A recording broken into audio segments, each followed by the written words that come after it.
So this guy handed me this letter, and it said, you'll direct report to me now. I handed him that letter. I said, there ain't no way I'm signing this or taking a pay cut. Yeah. And he said, well, why should I pay you that much? I said, I don't know, man. I memean, I do a lot around here. And he was like, you don't even have a college degree. And I said, I got 2 college degrees actually. So the guy didn't really know me, or I don't know, but I just grabbed that letter and I walked out that day at 6:30 in the morning, and I went and played golf and poker that same day. I think I won about $4,000 playing golf and poker that day, and I was like, all right, so you're like, this is gonna be okay. I think this is gonna be okay. I feel like once you get to a certain level, if you made it that far, you're gonna be smart, and it's gonna just boom, boom, boom. Welcome back to the Wealthy Cowboy Show. Today we have Brody Self. Thanks for having me. If you rodeoed or team roped kind of early 2000s, early mid 2000s, you probably know Brody. He made a lot of tracks. We college rodeoed and junior rodeoed together through the years, and now he is a big time golfer. So you might know him from that side, but how's it going, Brody? Hey, it's going well. Glad to be here today. It's going to be fun. Yeah.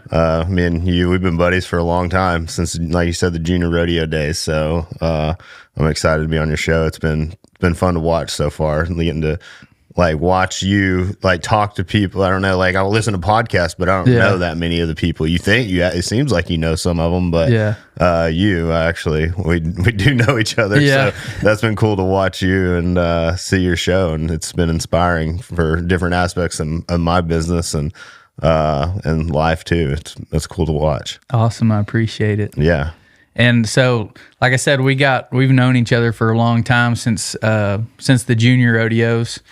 And then we reconnected here last year, I guess, with the merchant services industry that you've been in 8-9 years now. Yeah, I think I put my first machine in Cleburne at a place called R&K Cafe in 2004. I looked the other day. It was about April or May 2004. That's a long time then. Long time. I heard about it a little bit, and I've seen you post about it some, so I reached out. Got on with you and John at Diversified Payments. Yeah, it's been pretty awesome. It's been I've built a decent income out of it so far, and it's cool getting to learn new things and meet new people, and definitely can be a life-changing industry. And that's what we'll get into today a little bit, is how it's changed your life and definitely, and really allowed you to live the lifestyle that you want. Have you ever asked yourself why it costs so much to get paid? Hey everyone, this is a show that has a lot of entrepreneurs and business owners on, and the number one rule in business is to get paid, right? If you own a business, there's a good chance you're overpaying for credit card processing, and there's an even better chance that you're getting terrible customer service. At Diversified Payments, we make the payment process simple for both the customer and the business. Being based in Central Texas, we're able to offer business owners personal customer service while saving them money on their credit card processing fees. And we're the only payment company that I know of that's deeply rooted in the ranching and rodeo industries. If you think you're paying way too much in card processing fees, or you can't get in touch with your payment processor when there's an issue, go to diversifiedpayments.com/wealthycowboy. It definitely has. I don't know if you want to go straight into that or how. No, let's back it up. Let's talk about. I agree. Let's talk about growing up and rodeoing and kind of where all that came about. Man, I grew up in Cleburne, Texas. My mom was from Alvarado. My dad was from Cleburne. They had a construction business in Burleson. My mom, my dad, and my aunt grew up. Like a lot of kids, I don't know what junior rodeoing's like nowadays, but it seemed like we junior rodeoed for a living. Yeah. Like we were going to AJRA, CTYRA, FCCA, region rodeos. You could go to 2 or 3 a week. Easily. I remember some weeks we were going to like 4 or 5. Like we started at CT, they started having like a slack on a Wednesday for a junior rodeo. That was crazy when we were going down there. And that's probably, I remember I never really, after college and stuff, I was roping and I liked the jackpot, and I never really went out and like pro rodeo, and I went to the Northeast for a couple summers and just went and but I rodeoing as a kid. It seemed we rodeoed back then. But you drive out to go to those AJs, go to Van Horn, drive all night, go to Carlsbad, and then you could come back to the WTs on the way home at Sweetwater. Yes, I mean there was CT, WT, FCCA. I mean there were so many different ones, and nowadays I don't even know. I know they have a lot of junior rodeo stuff for kids, and they're paying a lot of money. But back then it was, I don't know. It's just what we did. Yeah. And that's how we grew up. And went to college at Hill College, made the college finals there. Then went to Tarleton, made the college finals once there. And after college, I guess I went and worked for my dad for a little. I didn't really do. I kind of hung out and rodeoed for a little while, jackpotted. I don't know exactly. Kind of started working for my dad a little bit there at the construction company. They did. I mean, it's just right here. They built Texas Highway storm drainage, cast in place concrete for 50 years. I don't know. My grandpa started it, I think, in like the 60s or 70s, and I think it's kind of like when you, for me, well, I kind of knew I wanted to be a cowboy when I graduated college, but it's like you graduate college with some kind of degree that's not specialized, and then you're like, what do I do now? So you get out and just kind of hunting around, just kind of trying to find something. Yeah, and so then I'd been playing poker too for a while, and I was working for my dad a little bit, and they had gotten some big poker games over here on like Monday and Thursday night with this guy that owns his son owned a Western store, CB Fincher's, right here down the road. They used to have a poker game at his son's house, and found a few other poker games. Well, I was making more in one night playing poker than I could make in a month working construction. So I was like, I kind of quit doing construction for my dad for a little while. And I won this poker tournament. I went to Vegas. They paid my trip to Vegas to play in the World Series of Poker. That was probably, I want to say around 2015, 14 or 15. And I didn't do any good out there. And it was just like a bad run. I'd been kind of on a bad run. And my dad had one of his main guy. He actually got out of the dump truck and didn't put the brake on it, ran over him, and it killed him. And so he knew everything about my dad's construction business. Like this guy had been with my dad for probably 20 or 30 years, and he knew where every drill was, every tractor. They had 20 or 30 excavators and backhoes, and so this guy and so I went and helped my dad. Went back to help my dad playing poker, and he ended up selling his construction. They ended up selling the construction company, I think, in like 2018 or 19, and I was still working there a little bit. I knew I wasn't going to work there. I got back into merchant services. So there's kind of, as you kind of figured out, there's a lot of Visa, MasterCard rules and regulations and all that. And I'd had a few accounts, and they kind of came back with cash discount and dual pricing. They're like, okay, it's ready to go. And this is all the same time my dad had sold his business, and I was still kind of working there. And I had one account at the time, and the new owner, I hadn't really told him, I haven't really told anybody this story. And the new owner gave me this piece of paper about 6:30 in the morning on a Monday. And I had just went to a rope and stroke with Blake Stalker like the week before in Sweetwater, and he was like telling me, you should just quit your job, dude. You're gonna figure it out. Blah, blah, blah. And like, I was like, man, I don't know.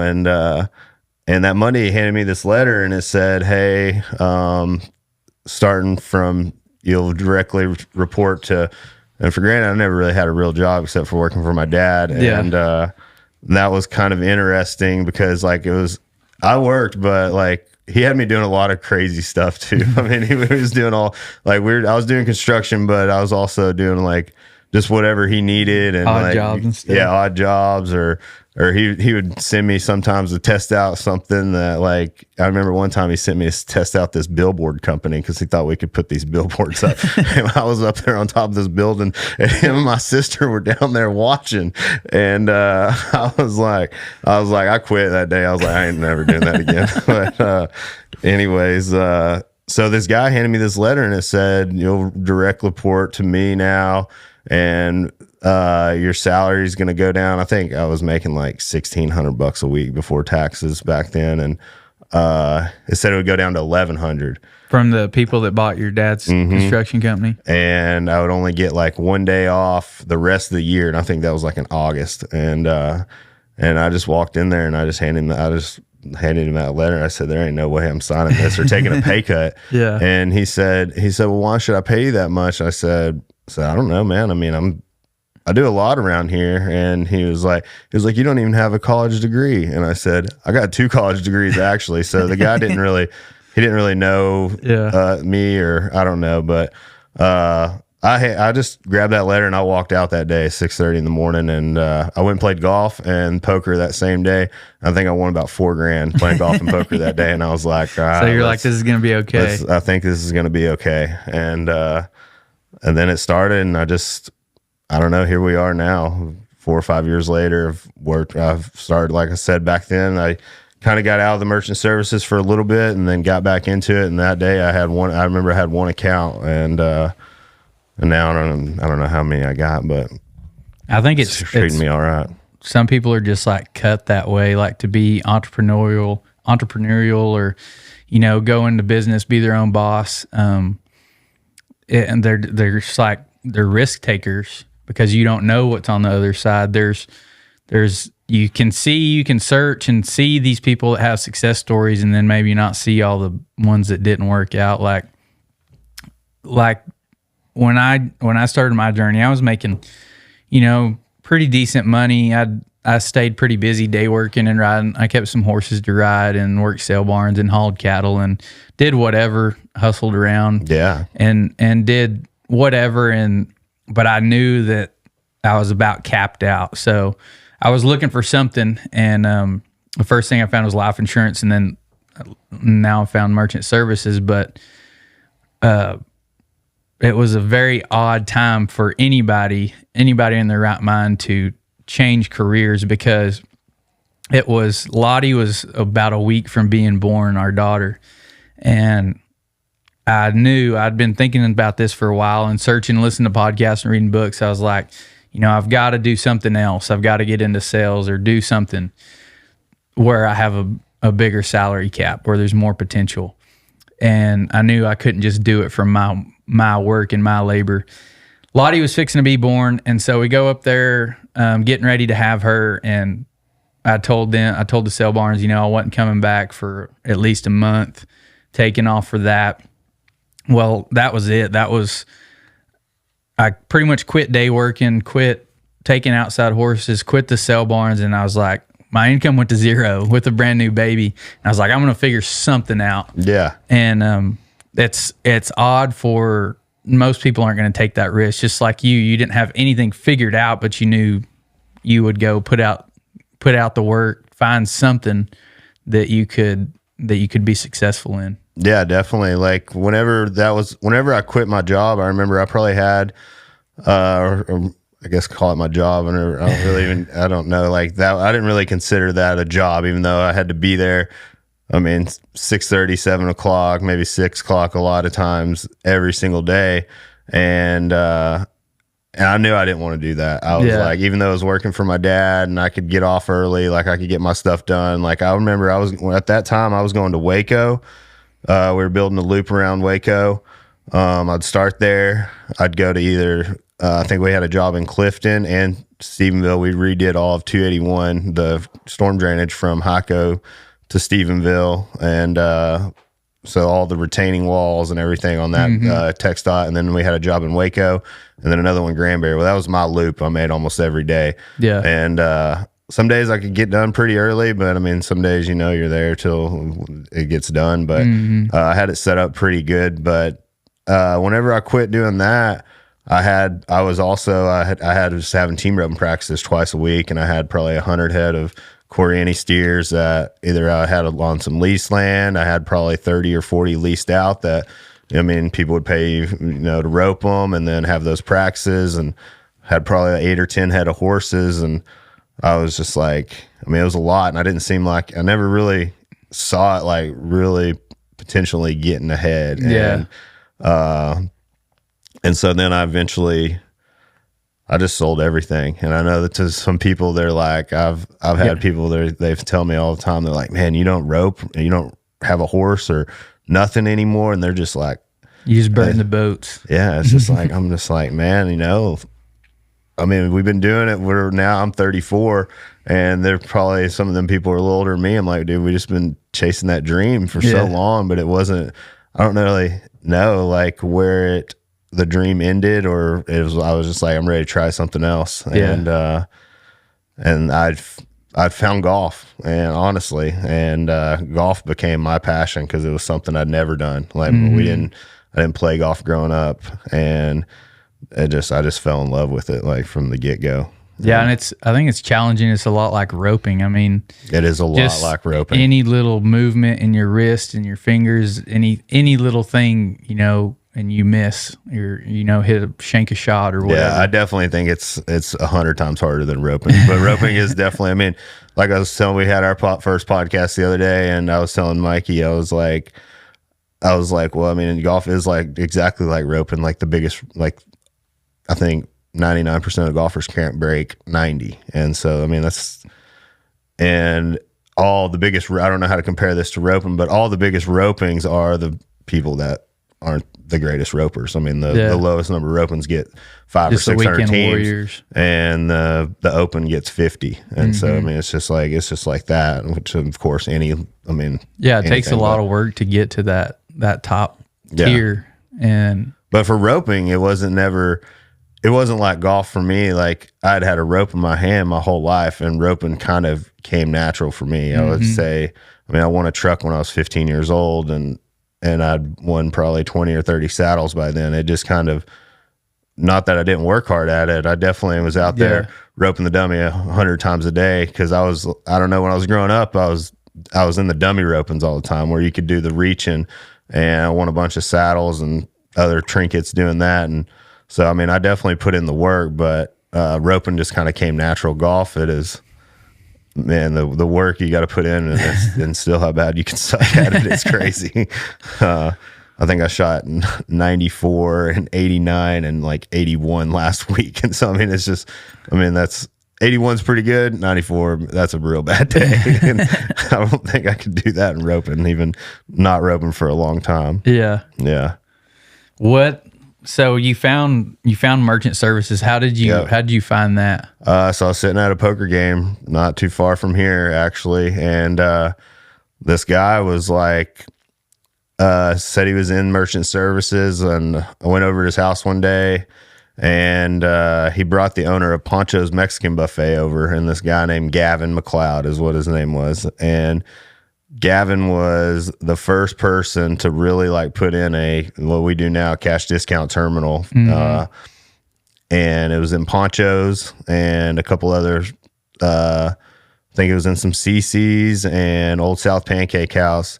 And he was telling us about it. And the one guy that I knew, he told me, he was like, I don't know. He wanted to do it, and then he never really did anything. And I told him, I was like, man, I got some good contacts. And so I got with Gavin, and back then I remember my contract, so you couldn't really put a percentage of a fee onto the credit card back then. It had to be a set amount only on a debit card. And so it was like 49 cents. And so it had to kind of be in a smaller amount of a transaction area, like a Poncho's and a Wendy's and stuff like that. But you could, and I think 49 or 59 cents is where it started, and it was only on debit card. And the deal I got is, if he went and helped me put it in and like helped me, like went to a meeting with me, I'd get 2 cents a transaction. But if I did it all myself and taught him, I'd get 5 cents. And so back then, I mean, I don't really know how much the accounts were making, but it was, I was like, oh, this is cool. Like I got it up to probably $1,500, $2,000 a month before it kind of like, they started like really changing the laws to where you can put it on a credit card. And then they made it to where you had to put it like 59 cents, but you had to show a 5 cents different on the receipt. And now it's just, it's where it is today. And that's how I got started. And I actually saw Gavin a couple weeks ago up there, and he's from Frisco, and we got lunch, and he was just like, man, I'm really proud of you. He was like, a lot of people don't ever make it in this industry. And, I guess, I mean, I don't know if say I made it, but I made it enough to where I kind of got some freedom and get to do a lot of things that I want to do. And I don't have to answer to hardly anyone, but I answer my phone when those people call, because that's how I keep my business running and rolling and smooth. And we have a great team, as you know, that help us with that. And John, Melissa, Kim, they all help us run. I don't really have too many problems, but just like we were talking before, you know, there's something a little strange that's always happening that somebody sees, or they don't understand how this works. And, you know, you just got to answer your phone and or tell them, or send them a text. Like, I've got a couple. Just be a customer service. And I learned that from my parents, I would say, a lot with their construction business. I got to give them a lot of credit, because I feel like they raised me to be a good person. And I see my dad, he knew every single, with the construction company. I mean, I don't know what you needed. You never knew. And my grandpa sold cars around Cleburne, and I mean, they knew everybody, and everybody always told me, like, hey, there's a good people. And I was like, that always made me feel good. And I always wanted to continue that, like, that legacy or whatever with their name, because they'd always made a good name for themselves. And I think that I definitely owe them how I grew up with all my success, for sure. Yeah. And getting out and networking, like, a lot of, you know, you see that a lot in small towns. Everybody kind of knows everybody, and getting out and networking, you never know what kind of opportunity, you know, will come up, you know, to change your life. Just like you're playing poker and just talk to somebody and got you in merchant services, and, you know, change your life. Or, you know, you meet a restaurant owner or business owner. Yeah, I think networking is the most important thing in the whole aspect of any part of your life. I don't think, I mean, you can meet someone that can change your life, whether it's a job, a deal, or whatever. And I think that is way underrated. And I've tried to go to, like, networking, like, little events. Yeah. Those are kind of artificial. Yeah, I think those are kind of like whatever. I tell you what, I've probably done more beer or more deals sitting at a bar drinking a beer than I have almost than anything, because it's like almost, I consider it almost playing golf. You learn a lot about a person in that 4 hours you ride around a golf cart with them and see them try to hit that ball. Yeah. You see them, hands, integrity, what they're made of come out if when they're trying to get it to that hole. If they're trying to cheat, how they yell at the ball, how they hit their club on the ground, or if they don't. I mean, I'm pretty chill. I don't really like throw clubs, or my mom taught me this when I was a kid. Like, I remember I getting mad roping once, and we were at some little jackpot, and she's like, well, you got 7 other runs. Like, you can enter 8 times, and so you can, just like golf. I mean, you hit it, but you're gonna have to go hit it again. Yeah. You're gonna have to enter again. You got another chance. The next shot, it could go in the hole. And I've done that. So it's control your emotions up or down. Whether it's good or bad. Just kind of keep it in perspective that it could go the other way the next time. Yeah, definitely. So that deal, that's pretty crazy. You kind of were looking, got into merchant services, got a few accounts, and then you're just kind of struggling along. You went through different companies, didn't you? Yeah, I did. Before you found Diversified? Yeah, definitely. I remember, so that was a company called, I can't even remember their name anymore, Debit Technologies, and split with them. I got an email whenever I was talking about that first account. I got an email from a company called Merchants Bank Card or something, and it said cash discount is back, Visa approved it all, blah blah blah. Signed up this one company, and I was trying, and my dad's buddy, they're actually still with them. That was probably, I think I could look back, I looked the other day, I think 2017, and I never switched them. I never gave them another account, but I don't know why, but everything, they've actually never balked on paying me. They've been a good company. And so then I got reached out to, I just started getting flooded with different People trying to recruit you. Yeah, different. Still this day, I mean, my LinkedIn is, I've never probably done a deal on LinkedIn, but everybody says you got to have it. That's what it's just flooded every day. People are like, hey, you do merchant services. You want to look at doing some deals with us. We got the best cash discount program, free terminals, blah, blah, blah. And so then I met John, I believe Shelby Smith told me to, she knew John and that he did this, and we got linked up. And through the rodeo world. John, he's a team roper himself, kind of retired now like myself. But, you know, we both have the same values, and we want to treat people correct and give a good customer service. And he's been in the game a long time, so like I look up to him, and you know, we bounce ideas off of each other, and we're just yeah, I think it's awesome. Like you have more experience in it than me, but I was very fortunate to find this team, Diversified, and the back end, the front end. I mean, you can just call somebody and they pick up the phone and try to help you out any way they can, and it's really a cool deal. And being rooted, you know, most of us are rooted in the rodeo and Western world. So I don't know. I say that all the time about business owners. Like I see business owners and that are using a big corporate company. I mean, we probably know the names of it, but I'm not going to say it, but they'll be using a big corporate company, and it's like, you know that they don't have the same values that you do. You know, being in a small town in Texas, you're probably, you know, conservative, have something to do with agriculture, you know, like the small town feel, and then you go use a corporation. Yeah, it rhymes with the shape of the bottom of this bottle is what ones we would like to really switch out. And it's like, man, there's other ones like us. I mean, I think we're the best, but there's other ones that are, you know, similar to us as far as customer service and being able to get a hold of somebody. And when 100%. When you have a problem, you know, just make sure you have you can text me or call me or you know, you or John or whatever, and get it solved like that, instead of having to do an email sequence or call an 800 number and sit on hold, or get a customer support rep that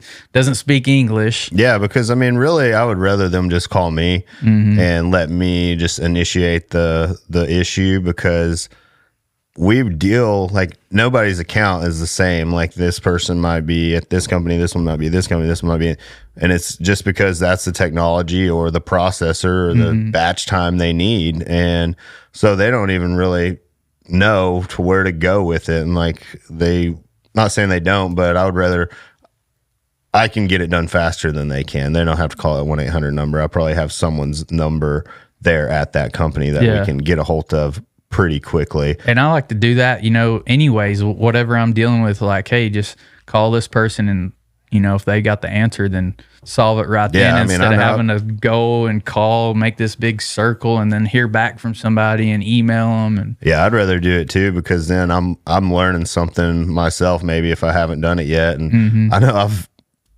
gotten some high up people's phone number before and called them, and then somebody else emailed me, why are you calling this person? I'm like, well, I mean, I needed to get this thing done. Like, I'm going around you because it needs to get done, and these people need an answer. And they're like, oh, okay. They're like, we don't even know how you got to that person. I'm like, I don't know. A little try goes a long ways. Yeah. Like, I'll have somebody, I tell people all the time too, my customers, I'm like, look, like this terminal has a video on it, and like, you can watch like different things that you need to do. Well, I'm like, they won't even watch it or something. I'm just like, or like, you can search on YouTube, and most of the things are like, especially like a lot of clovers we put in, there's a video on about every type of setting thing you want to do on a clover. And I'll just send them the video. They're like, oh, I didn't know you could do that. I'm like, yeah, I mean, a little try goes a long ways, but I'm happy to do it either way.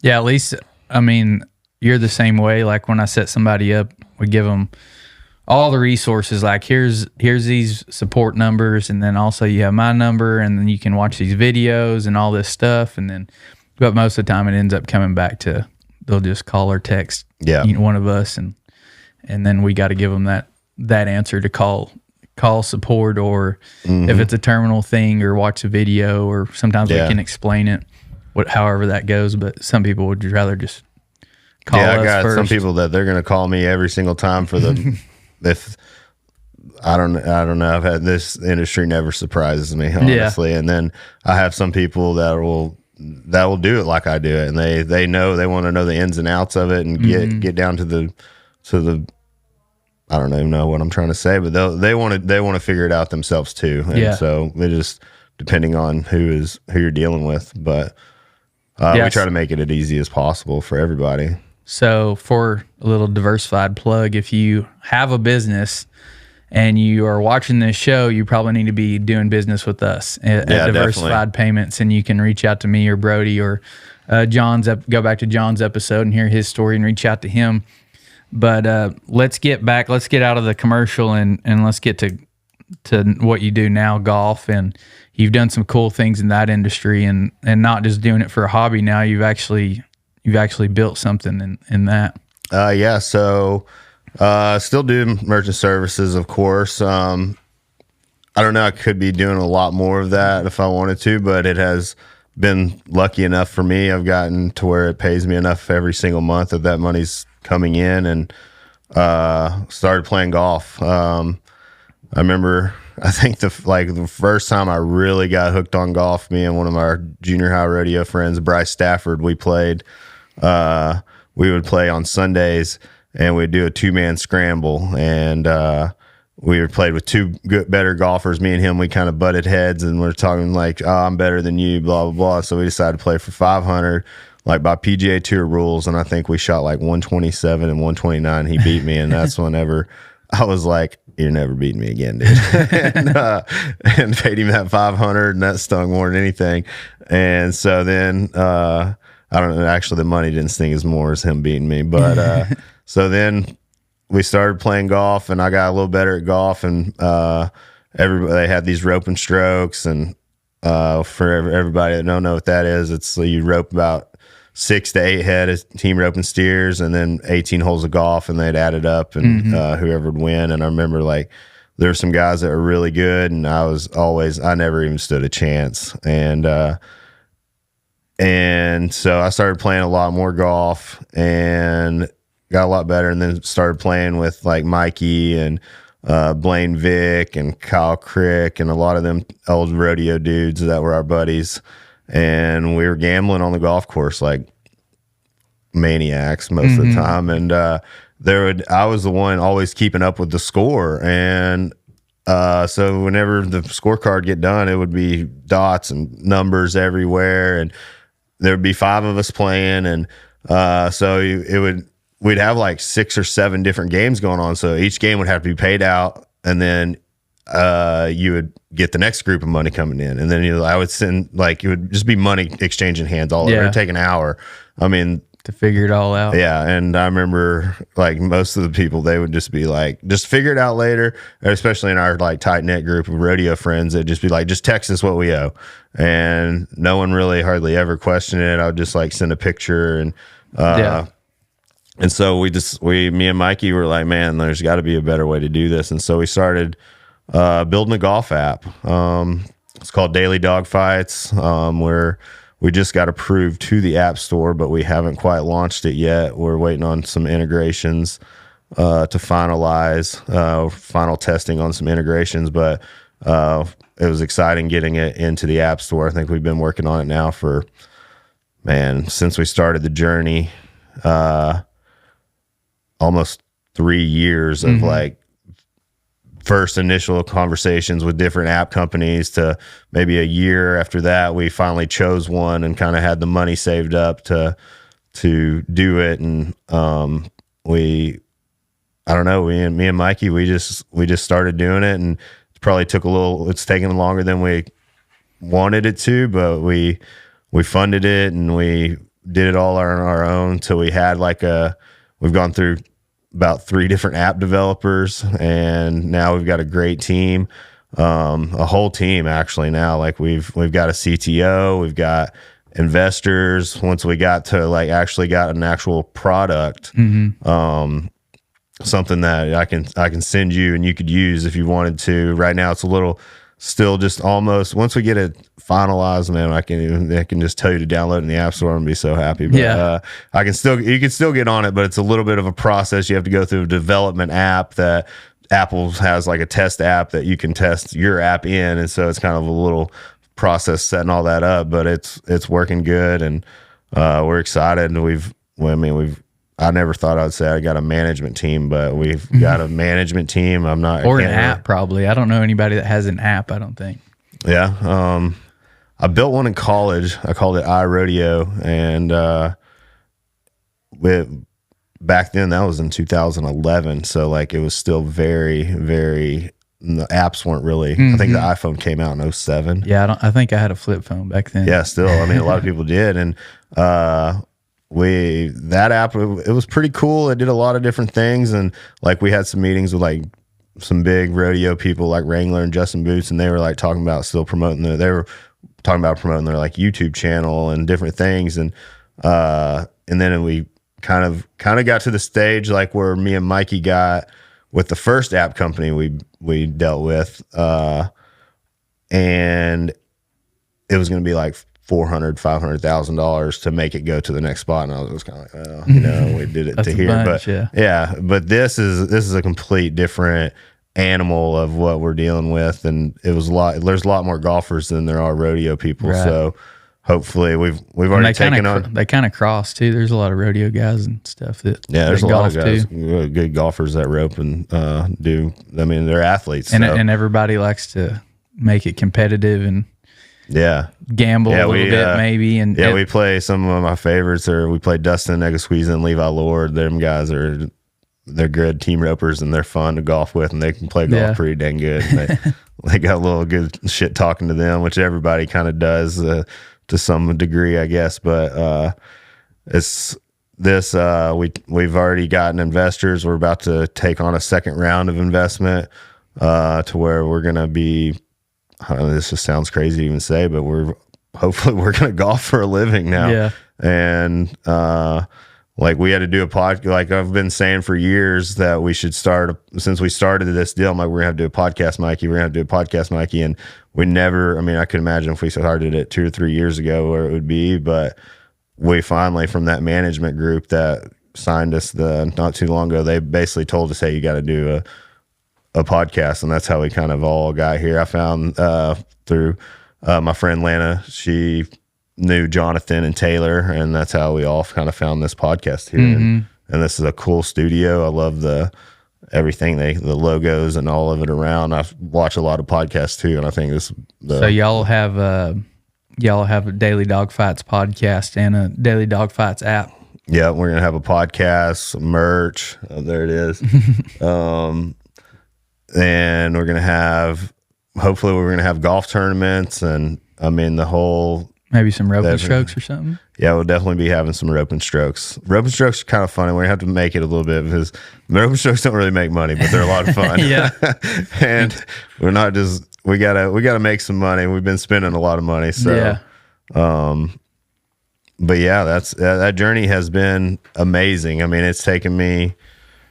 I've gotten to play some golf, really, really cool places just because of it. And I don't know, sometimes I feel kind of bad because we haven't gotten it there yet. And everybody's wanting to see it, but it is what it is. But we're still working hard on it. We had a call at 9 this morning, had a call at 10, and just like doing different things every single day behind the scenes that a lot of people don't see. I feel like in a lot of aspects, and they're just, I was writing. And we have this deal called Slack. I don't know, a lot of people know what that is, but it's like a business management app. And I mean, it's still at 11 o'clock last night, they sent an update out, and because our development team is in Sri Lanka. I don't even know where that is, but we talk, they start work at 6 a.m. over there, which is about 7 or 8 here, I think. I don't even know, but talking to them still late at night, early morning. I mean, it's just a grind, And I think it's cool that y'all just, saw a problem, and then you're like, how can we fix this? How can we make this deal easier?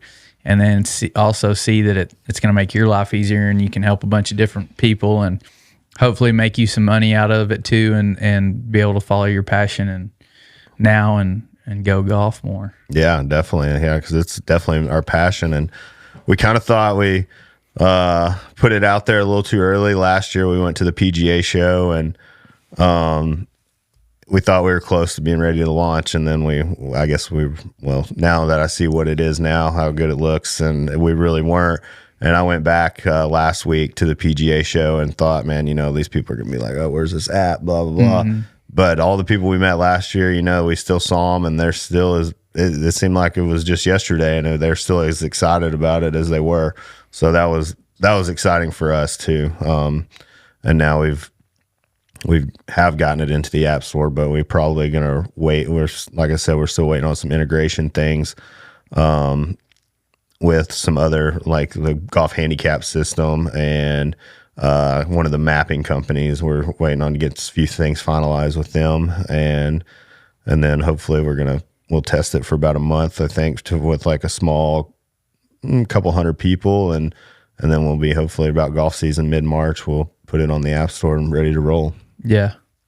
And it's hard too, because it's a lot of stuff out of your control, and you want to get it out there and as fast as you can. And there's so many variables and things come up, and just like in any business or any kind of journey, you're gonna encounter some obstacles, especially when you can't control every aspect and you got to rely on other people. Yeah, and I mean, Mikey made a good comparison the other day. He said building apps like training a horse. He's like you take this horse to somebody and give it 30 days and you bring it back, and the horse trainer's like, man, you're gonna need 30 more days. Yeah, this morning they've been, whenever we're gonna add a player to the game that's not in the app, I want it to bring up your contact list. And when you copy it from, like, if you go to their name, there's a little funny setting to where if it like puts the +1 at the front of your number, or if it doesn't, and it kind of doesn't let the text send to that person.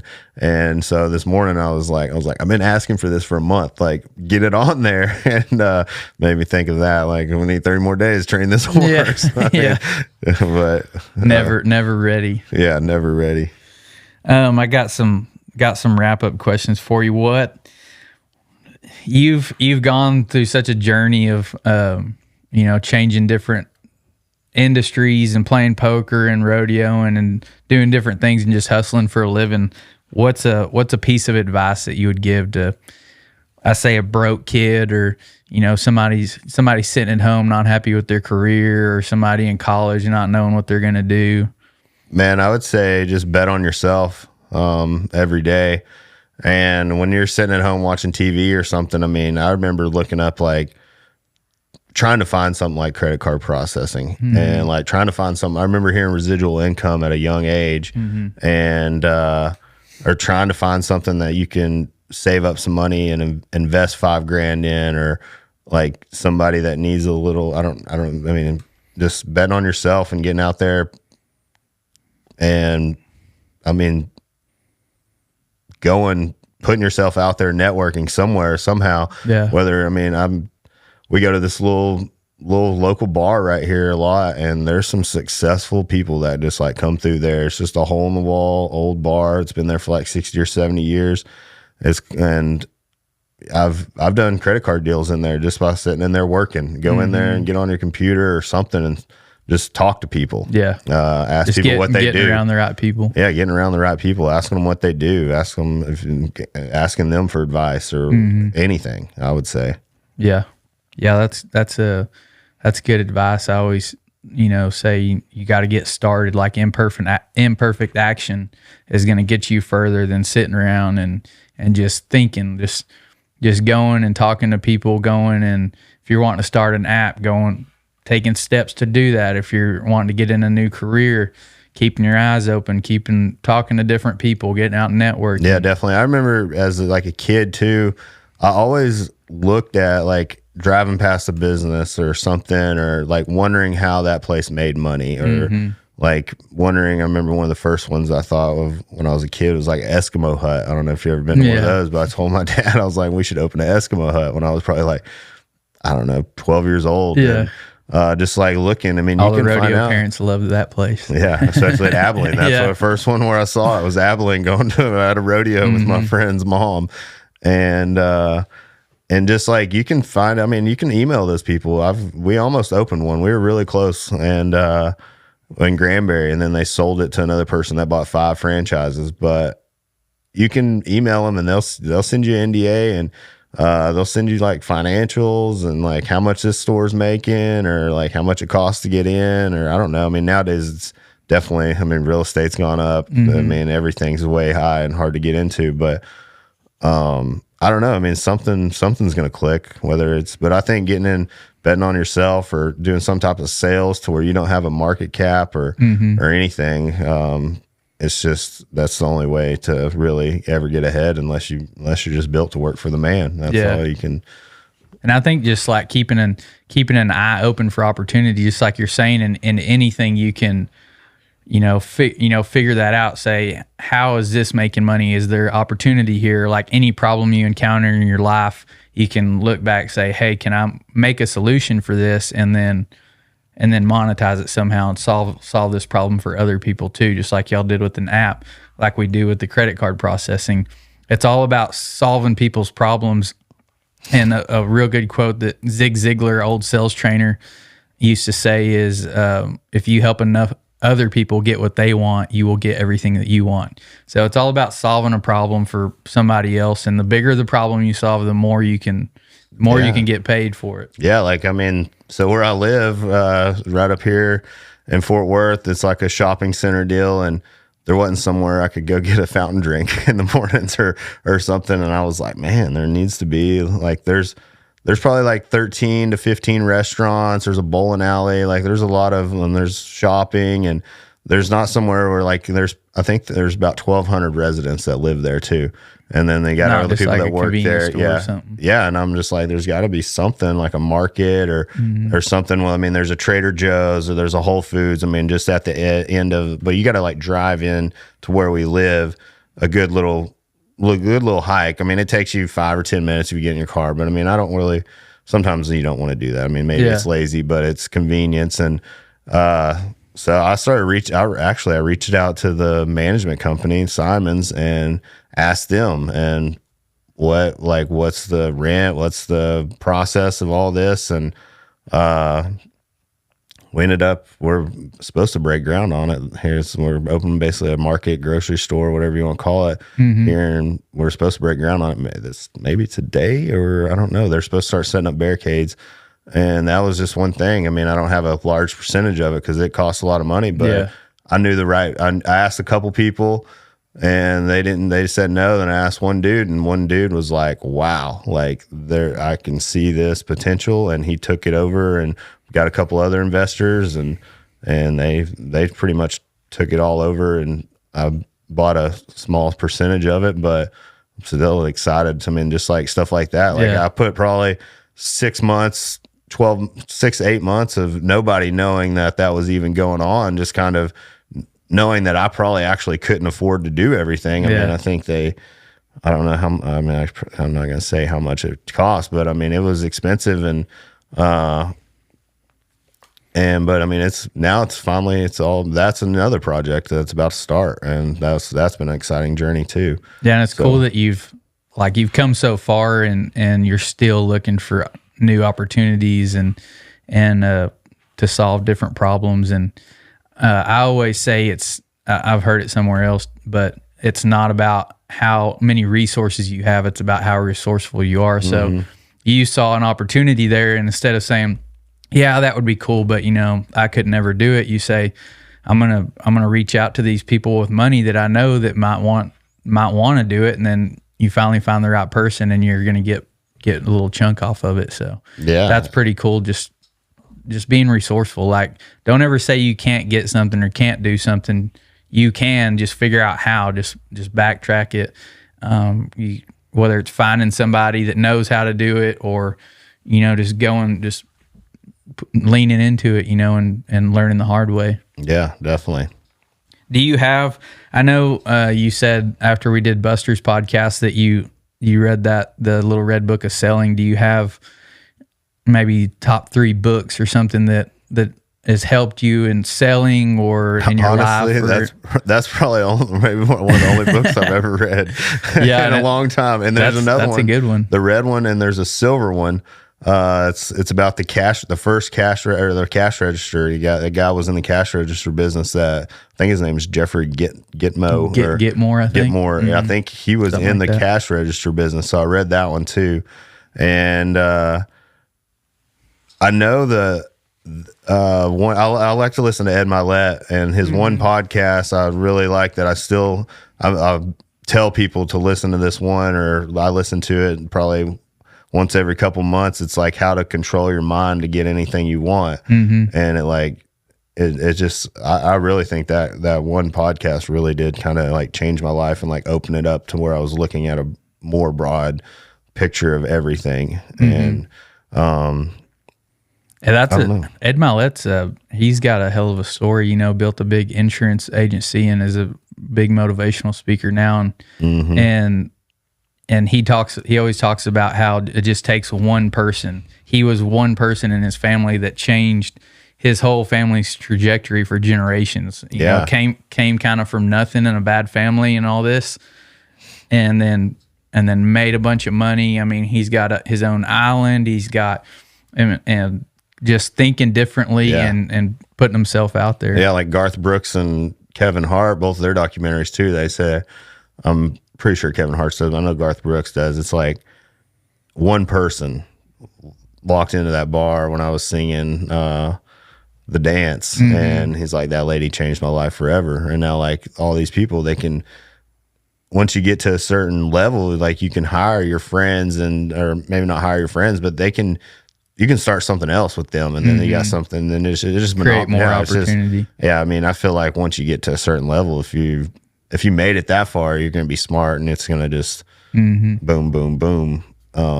Yeah, it's crazy. I ain't made it to that level, but I mean, hopefully we're getting there. Yeah, I've seen people that are on here and that are going to be on here. One piece of content that they post on social media change their lives, or shaking one person's hand change their lives. And people have told me on this deal, it's like it's not really about how many people you reach, it's who you reach, and just as one person that listened in on a podcast or saw a piece of content could message you and change your life. Yeah, I totally agree with that. What's some light questions? What's your favorite steakhouse? My favorite steakhouse is Eddie V's here. They got the best bar. They play live music. It's a lot of good Fort Worth people right there. You never know who you're going to see in there. I like it a lot. I haven't been there. We like Del Frisco's, and we're kind of trying all those different places, but we'll have to try that one out. Yeah, I like Eddie V's. So you're traveling a lot golfing the past couple of years and got to travel a lot rodeoing and stuff. What's like your favorite place you've been, your favorite vacation, or place you've been that's really cool? I really like Pinehurst, North Carolina. It's the golf mecca of the world, I think. I think maybe not the golf mecca, but there, or like in the Palm Desert, La Quinta, California area. They're just huge golf areas. I love that. And I really like it up there in like Jackson Hole. I think that's just like a cool place to like get away and just be, just in the mountains and just driving through Yellowstone. I mean, it's just cool, like seeing just everything. I like all that. But really, I say I want to move to like Pinehurst, North Carolina, I think. And like, just because of the golf and the town, it's just, you can walk everywhere, drive your golf cart. It's just a nice pace of life. Southern town. Yeah. Yeah, there's some cool, over there in the southeast, there's some cool old towns like that. A lot of history over that direction. Yeah. So where do we follow you and find you for credit card processing, for the app, for all that stuff? The app is just all under Daily Dogfights Golf, I think. Or it's either Daily Dogfights or Daily Dogfights Golf. We kind of have gone back and forth how we're getting all that lined out right now. But I guess like I post on Instagram and Facebook and stuff. I don't really, probably should post more, but probably going to start posting more. You've been an inspiration to me, honestly, because like I always kind of thought I've gotten the last 3 or 4 years have been a crazy ride. I've got to do some really cool things and play golf some really, really high end places that I never would have thought of. And that's kind of what it consists of right now. A little credit card processing here and there, but it's just Brody Self or Brody Self 12 on Instagram. And I don't know. I don't really do TikTok much, but our other people are going to make us do TikTok. Yeah, we'll probably be putting out more content for the daily dog fights. Yeah, there'll definitely be content for that, and just I don't know. Hopefully, start posting, I guess, a little more. Yeah. Well, y'all reach out to Brody. That app sounds pretty cool if you're into golfing. Like I said, if you own a business, especially if you're listening to this and you're in the Western industry. Give Crockett a call. He's new. I've been very lucky. I want to see him grow and do get up there. You're making a lot of money too. Yeah, so y'all give Crockett a call on that, and it'll all be fine. And if you're interested in but if you want to give me a call, you can. If you want to, if you're looking for an industry or something like that, also, and being an agent, something like that, increasing your income, changing your life. Reach out to either one of us too, and we'll see if we can help you in that. And I think that's something we could maybe chat about a little bit too. I feel like I know we're kind of winding it up, but yeah, I have a lot of people that reach out to me like that, and I feel like I've always said this would be like the perfect rodeo job for people that don't like to work that much, but they need to make some money. And I've had people just don't give up. Like if you want to give it a try, call people. So, I mean, as soon as I leave here, I'm going to a meeting with a girl that has been trying, and she has been trying, and she knows, I think she almost knows two people that are too big. Like her contacts that we've been contacting are crazy big, but it's been like Hotel Drover. I'm like, man, I don't really think I can just go in there, switch everything out over there at the Hotel Drover. But she's got a good try, and it takes a lot of try. And like, now you're going to get told no a lot more than you get told yes. But I mean, one account you could make, you could start making a couple $100. Make your pickup payment. Yeah, or maybe your rent, $1,000. bill. They could, not saying a big one. I have big ones. I have small ones. They all add up, but just keep trying and don't give up. And anything, just keep going. Yeah. And so let's wrap up with that. Just don't give up, keep going.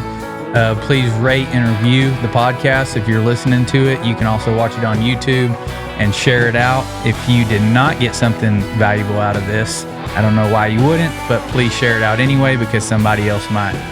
And we'll see you next time.